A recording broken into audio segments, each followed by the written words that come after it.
Ep.19 is loading. Travis Thomas here with the walking, talking, triple-double producer extraordinaire. Balled out at Fresno State and UTEP. Ballin', Ante Campbell, what's happening? What's up, 2Ts? I got my blue light glasses on because I love it. I had to watch bad basketball last night, and my eyes hurt from squinting and staring at the screen so much.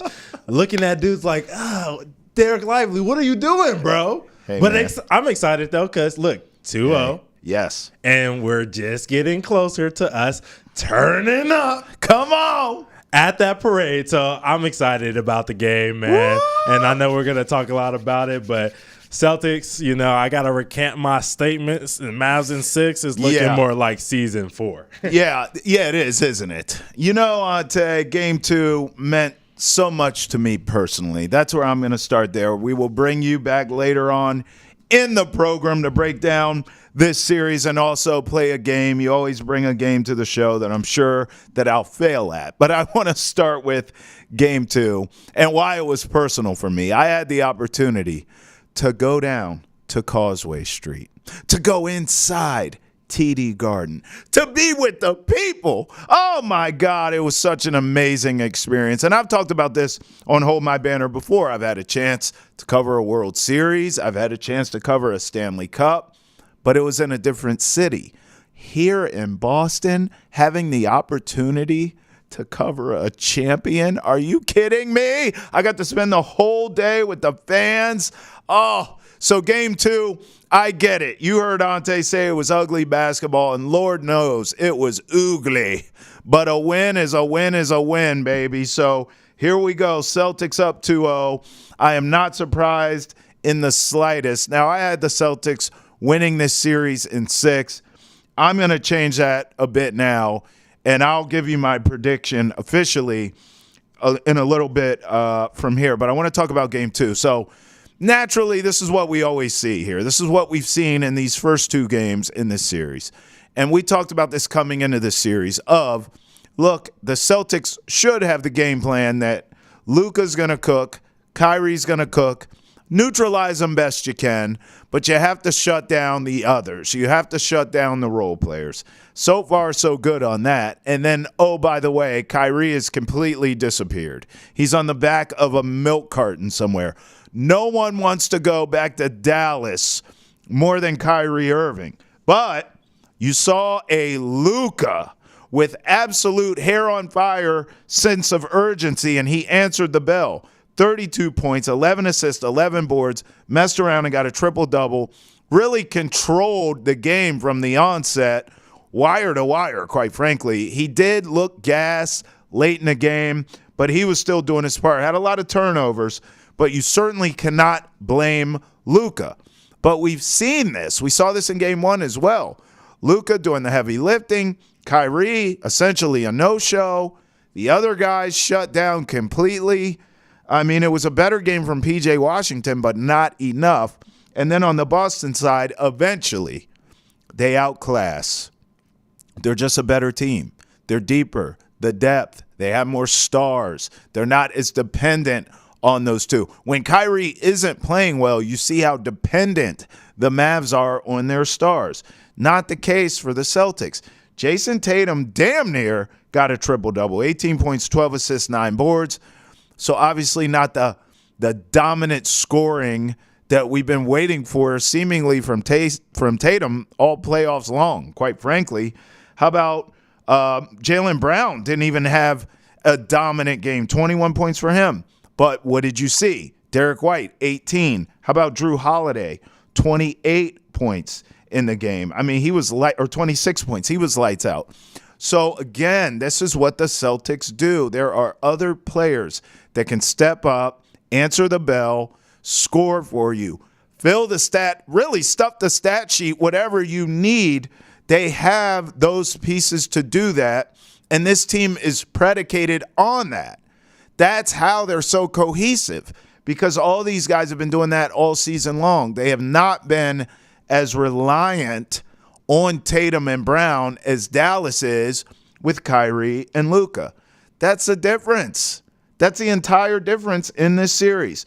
So I am stoked to have the opportunity now to be here in this city with you all and to watch this championship team, because that's exactly where we're headed. Drew Holiday talked after this game about not only his performance, but he tried to clear up his comments about who's the best player on the team. Take a listen to this.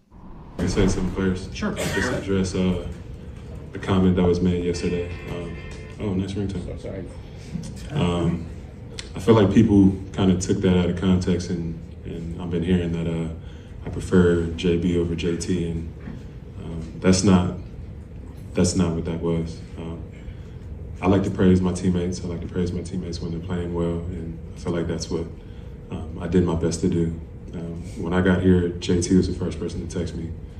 I already know that, and both of them know how I feel about them and how I feel about them as players. But to compare them is something that I would never do, because they're two completely different players.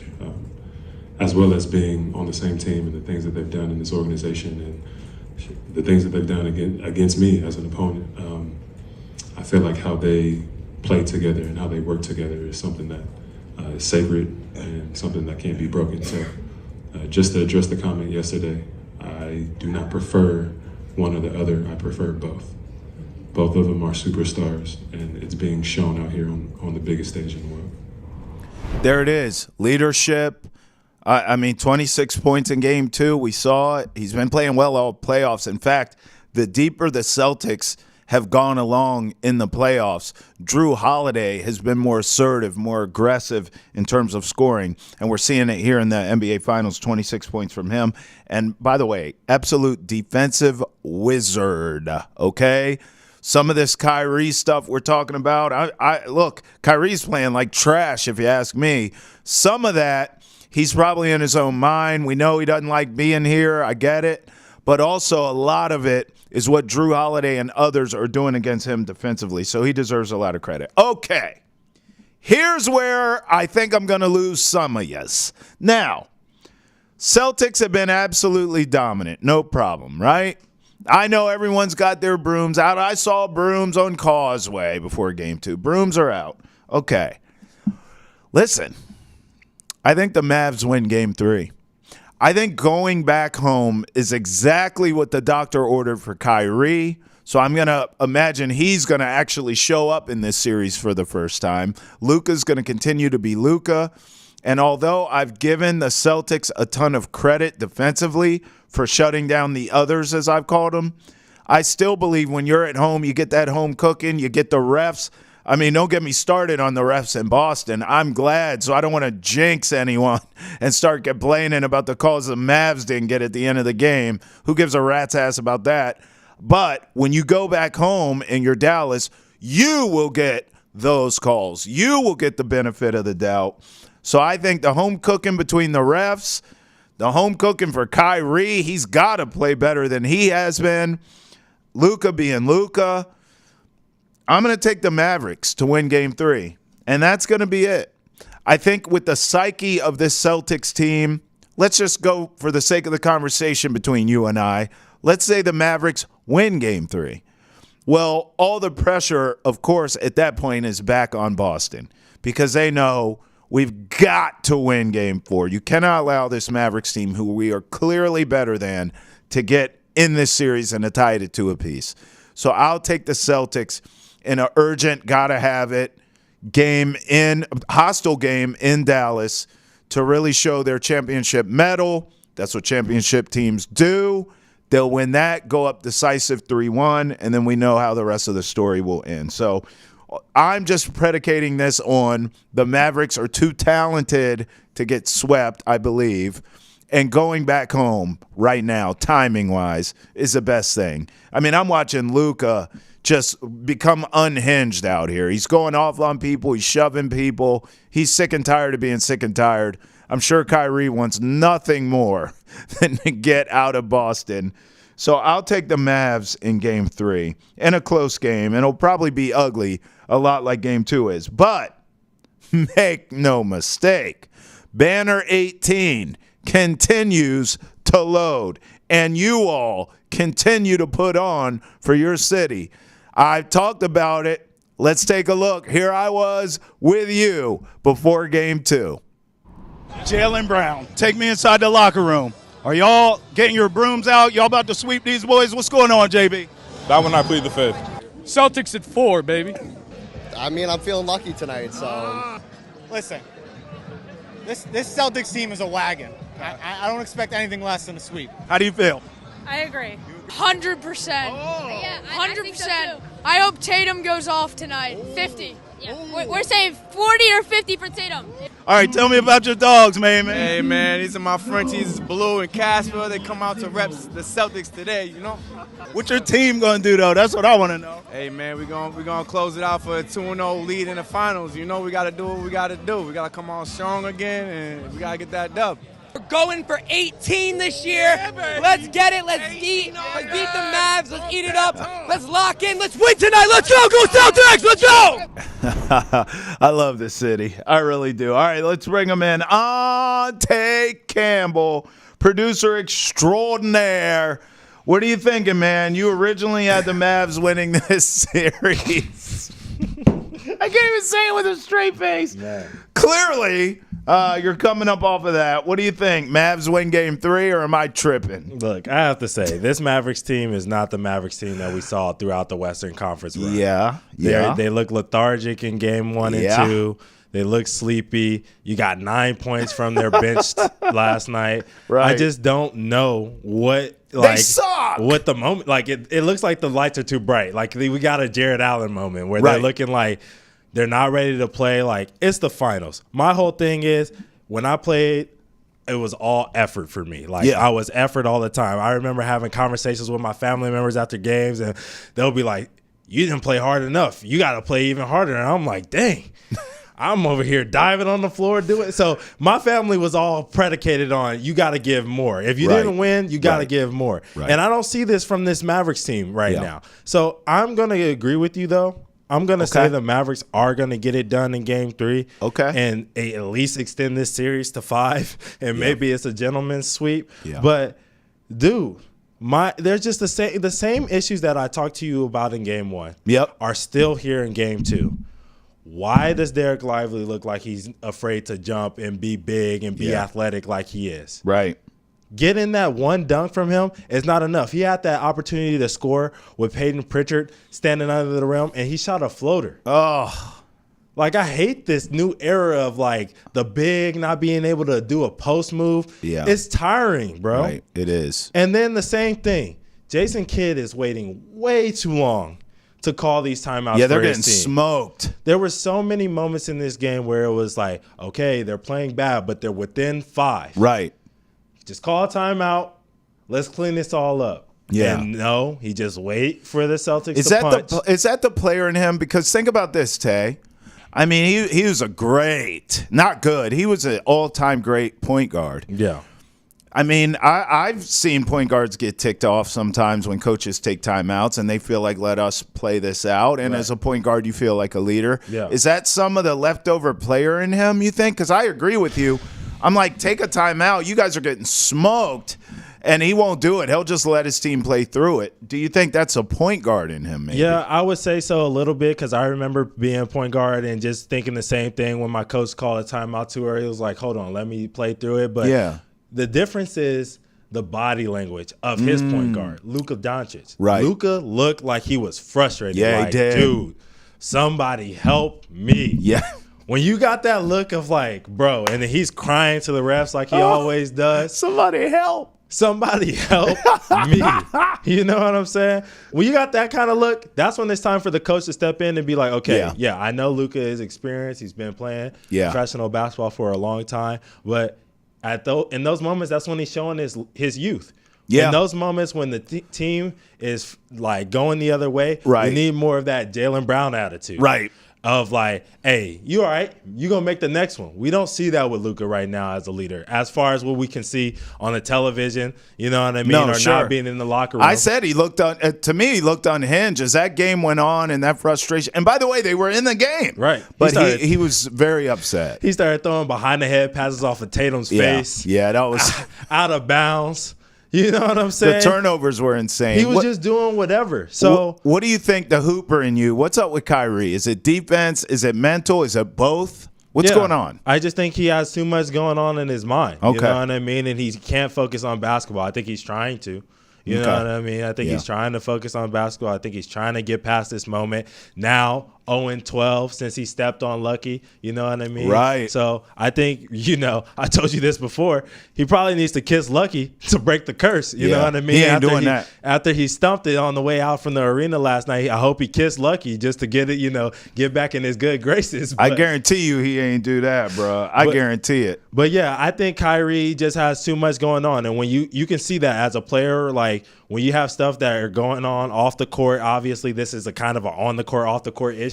When you have that going on and like shots that you usually make aren't going in, it starts to add up. You know what I'm saying? And our coaches always used to tell us, like, you got to eliminate those off-court distractions as much as possible. And when you're on a big stage like the finals, obviously it's going to come to an end at some point. And I told you this with the Denver Nuggets, with all of their issues that they had with their issues off the court as well. Eventually it's going to come to haunt you. And I think it's that moment right now for Kyrie where these issues that he's had as a leader and, all the media issues that he's had as a whole are kind of coming up. And it's just taking a toll on him. Now, I think he's going to be better in Game 3. I think, like you said, he's ready to get out of Boston. Get out of here. He needs to leave. He needs to, get back into the good graces of his city and really get in that attack killer mode. But, yeah, man, it's tough to watch as a basketball fan once again because I want to see Tatum be Tatum. I want to see Kyrie be Kyrie. I want to see Luka be Luka. Everyone at their best. Yeah, that's what I want to see. So it's tough to see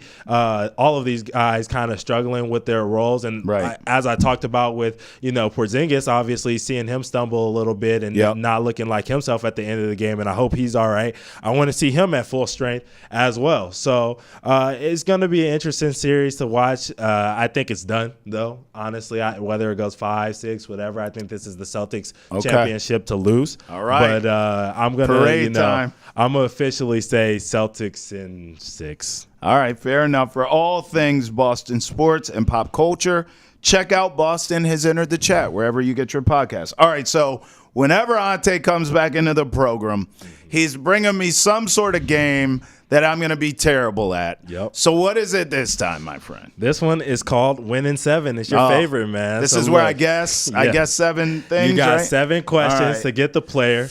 Obviously, you have an opportunity to see the silhouette if you don't have the player after the 7th We're still question. doing the silhouette. Yes. Every time. So hopefully, you take it into account what the silhouette looks like. And maybe you get an opportunity to win this time, man, because I think you lost the last time. Yeah, I lose every time. Thank you very much. All right. Is this a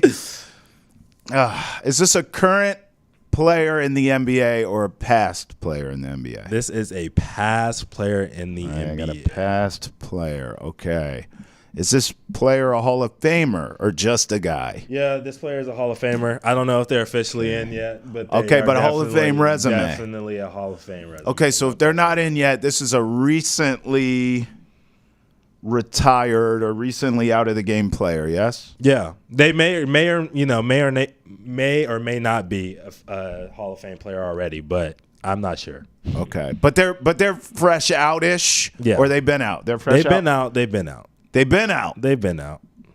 They've been out for a minute. They're in the Hall of Fame. I just checked. They're in the Hall of Fame. Yes. Okay. What position did this player play? This player played power forward. Hall of Fame power forward. Okay. All right. I think you're gonna get this one. Well, listen. I'm glad you have some confidence. I don't have. I don't feel confident at all. All right. Hall of Fame power forward. Okay. Yep. Did this player play for one team or multiple teams? One team.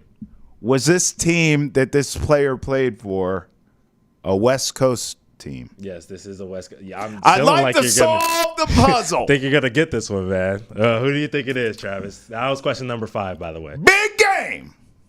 James Worthy. No, come on, man. Oh, my God. No? No. James Worthy recently?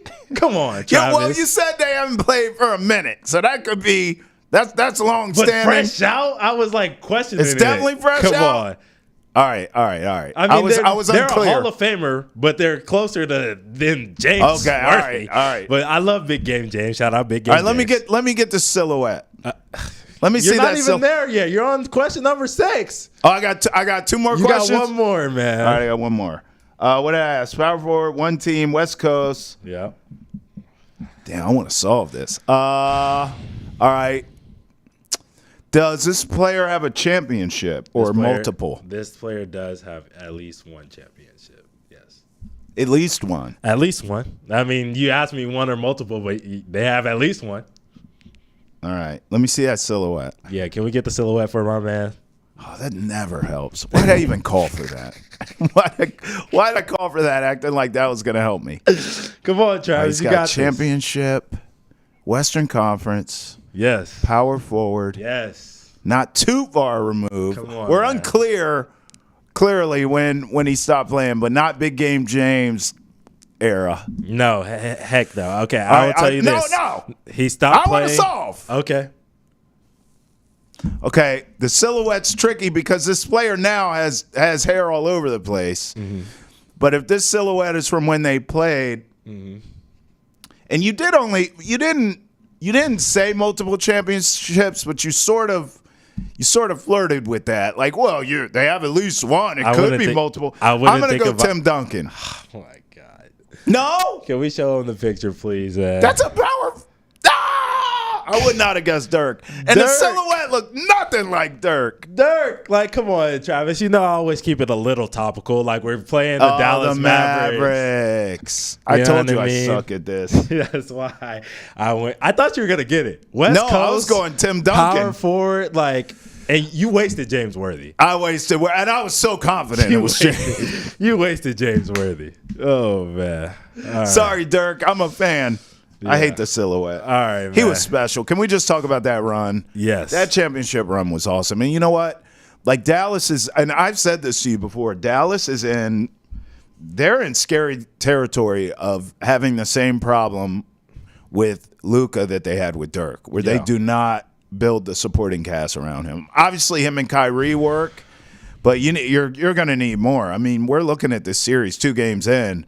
The Celtics are deeper and just better, period. Luka needs more help. There's no doubt about it. All right. How about this? I want to end with this. Caitlin Clark was snubbed. Yep. She did not make Team USA, so she is not on the Olympic team. And I wanted to talk to you about this, but then as I looked up and down the roster, I got to be honest with you, Ate. I don't know who the hell you would take off for Caitlin to be on. So one half of me feels like Caitlin's done enough to be on the team. Yeah. Like I don't feel like this is like an indictment against her. Right. But as I look at the roster, I go, yeah, like she shouldn't have made it. Right? Yeah. I mean, 2 things can be true at once. I think she's done enough to, she has her criteria, but at the end of the day, Tay, like, who are you taking off of here? I'm not taking anyone off of this. Yeah, I would agree. I think it's one of those things where Caitlin is frustrated. I think I saw a text message between her and her coach saying, like, they woke up a monster or something like that. Oh. And I believe as a player, you should feel, like, frustrated. Anything to get a chip on your shoulder. Anything to get an edge, right? So I'm glad that she feels that way, that she's upset. But I'm 100% with you.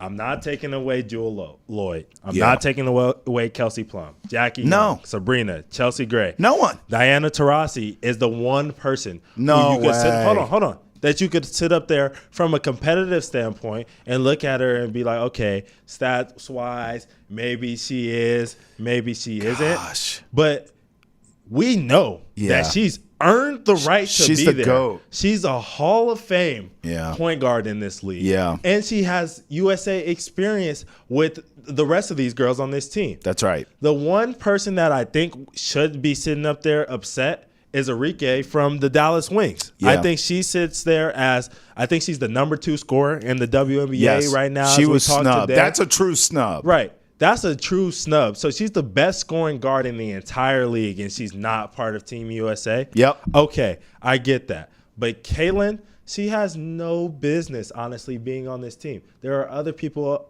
besides Arike who probably deserve an opportunity to be here. Yep. I think that Kaylin really needs another couple of years. Next Olympics, no question, she should be in. But right now, I think it's honestly a benefit for her to be out of it. She needs time to rest. She's been playing basketball, Travis. Yeah. Since November. Yeah.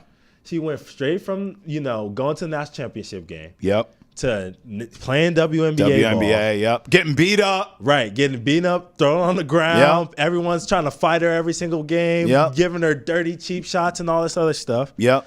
Then she wants to go play USA.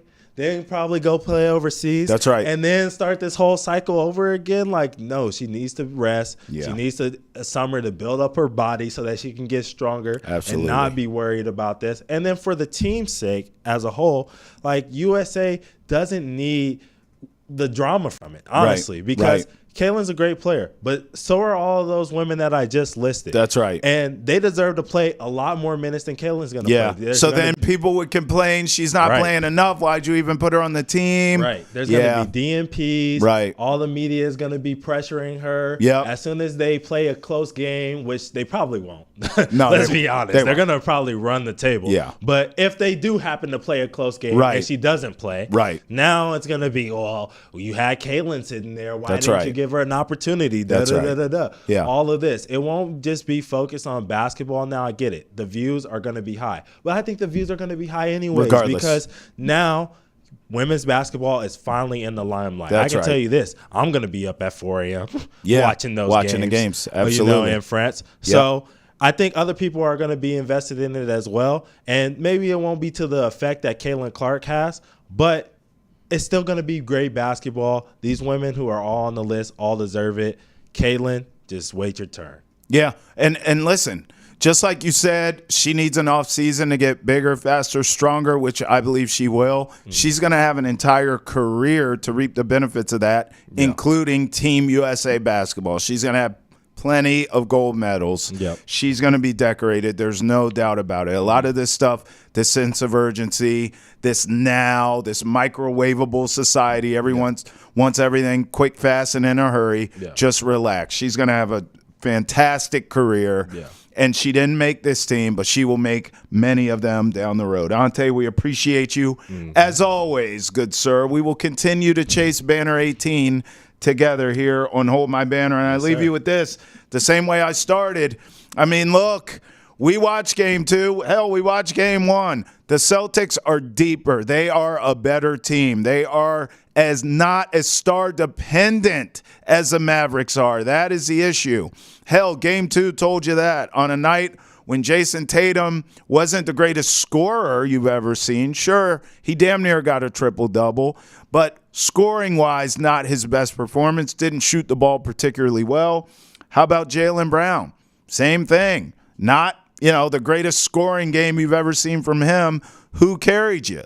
Drew Holiday, Derek White. I mean, this is what this team continues to do. They are a quintessential team. Meanwhile, the Mavericks can only march to the beat of the Luka and Kyrie drum. One of those guys is off. In this series so far, it's been Kyrie. It doesn't work. With all that being said, I still think the Mavericks are too talented, too good of a team to get swept. They're going to win game 3 or game 4. I don't know which one. I'll go out on a limb for the sake of convo between you and I and say they'll win game 3, and that will be it. Gentleman's sweep style, Celtics, Banner 18. Bring it on right here on Hold My Banner for Travis Thomas and Ante Campbell. Till next time when we hold the banner again, baby. Peace.